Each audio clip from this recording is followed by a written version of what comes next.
Ready start.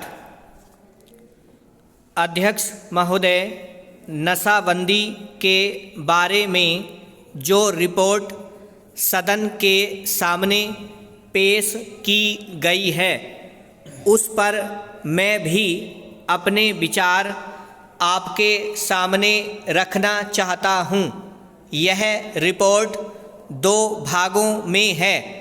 इन दोनों भागों में ही अनेक बातों का जिक्र किया गया है।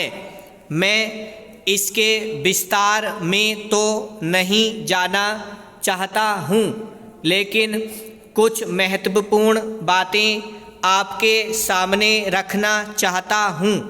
सबसे पहला प्रश्न यह है कि क्या नशाबंदी हमारे देश के लिए आवश्यक है? क्या इसके बिना हमारा काम नहीं चल सकता?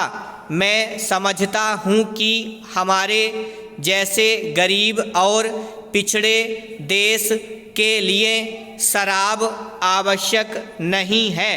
शराब एक ऐसी चीज़ है जिससे आदमी के दिमाग का संतुलन बिगड़ जाता है। इसलिए हमारे देश के नेताओं ने नशाबंदी करने के बारे में सोचा। अध्यक्ष महोदय, अगर इस देश में सामाजिक और आर्थिक जीवन का संतुलन ठीक प्रकार से रखना है, लोगों को किसी चीज़ को सिखलाना है, तो उसके लिए लोगों के दिमागों को ठीक रखना होगा। शराब लोगों के दिमाग को खराब कर देती है, इसीलिए नशाबंदी होना बहुत ज़रूरी है।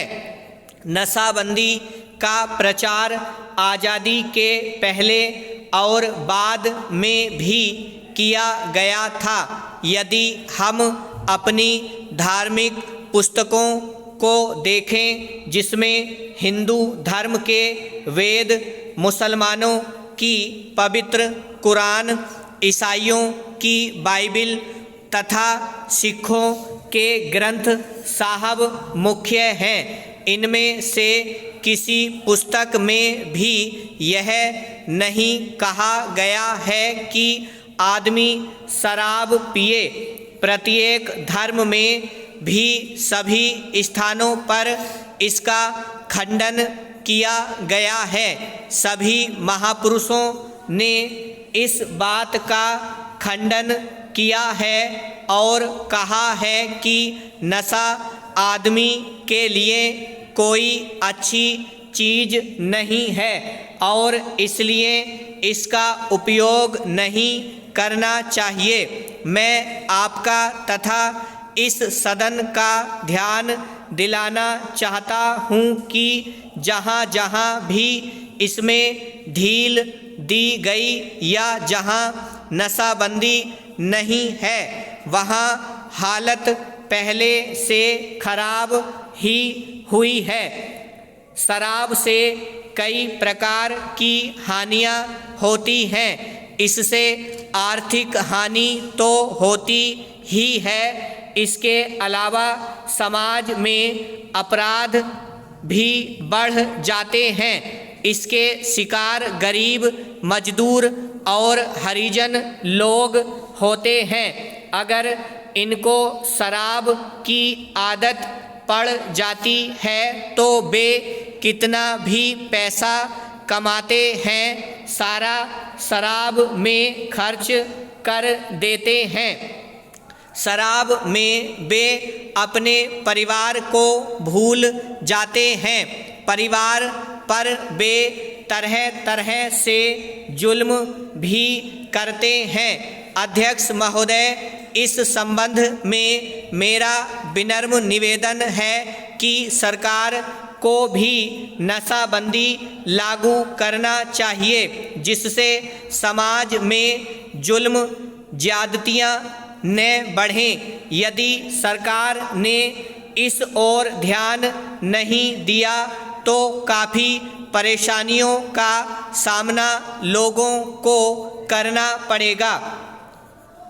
उपाध्यक्ष महोदय, आज मैं देश के गन्ना पैदा करने वाले किसानों की स्थिति की तरफ आपका ध्यान दिलाना चाहता हूँ। मैंने जिस दिन यह नोटिस दिया था तब मैं समझता था कि शायद उनके गन्ने के मूल्य का जो भुगतान होना है उसकी राशि 100 करोड़ रुपए से ज़्यादा नहीं है, लेकिन आज ही मैंने अखबार में पढ़ा है कि 400 करोड़ रुपया देश के गन्ना पैदा करने वालों को चीनी मिलों से लेना है। आज उत्तर प्रदेश में जो स्थिति है उसको मैं अलग से क्या कहूँ। उसकी गंभीरता का अंदाज़ा इस बात से लगाया जा सकता है कि जब से बजट अधिवेशन चल रहा था तब से बराबर इसके लिए हम लोग लड़ रहे थे। उसके बाद शासन दल के संसद सदस्य माननीय प्रधानमंत्री जी से मिले, मुख्यमंत्री जी से मिले और उनसे निवेदन किया।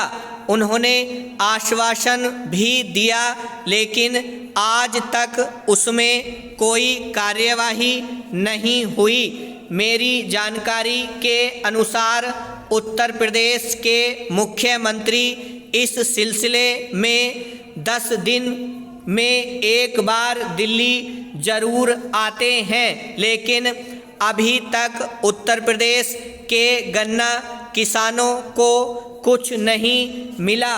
बिहार की यह स्थिति है कि करीब 50 करोड़ रुपया अभी भी किसानों को देना है। इस बार जो कुछ रुपया किसानों को दिया गया है उसका हिसाब कुछ नहीं है। जब बिहार विधानसभा में बहस हो रही थी तब किसानों के प्रतिनिधियों ने कहा कि किसानों का जो रुपया बकाया है उस पर ब्याज मिलना चाहिए। इस मांग पर वहाँ के मुख्यमंत्री ने कहा कि जब मूल नहीं मिल रहा है तो ब्याज क्या मिलेगा। अतः वहाँ के मुख्यमंत्री भी जानते हैं कि यह मामला कितना गंभीर है। यहाँ अभी हाल में एक कानून पास हुआ था कि जो किसानों का बकाया है उस पर ब्याज मिलेगा, लेकिन मैं सरकार से कहना चाहता हूँ कि वह मिलता नहीं है। मूल ही नहीं मिलता है तो ब्याज कहाँ से मिलेगा। उपाध्यक्ष महोदय, इसी बीच डीजल का दाम बढ़ गया है। करीब करीब सब जगह बिजली के दाम बढ़ गए हैं। हाल में उत्तर प्रदेश में 20% सिंचाई कर बढ़ा दिया गया है। आज तमाम आवश्यक वस्तुओं के दाम बढ़ रहे हैं। किसानों को 2 समय का खाना भी प्राप्त नहीं होता।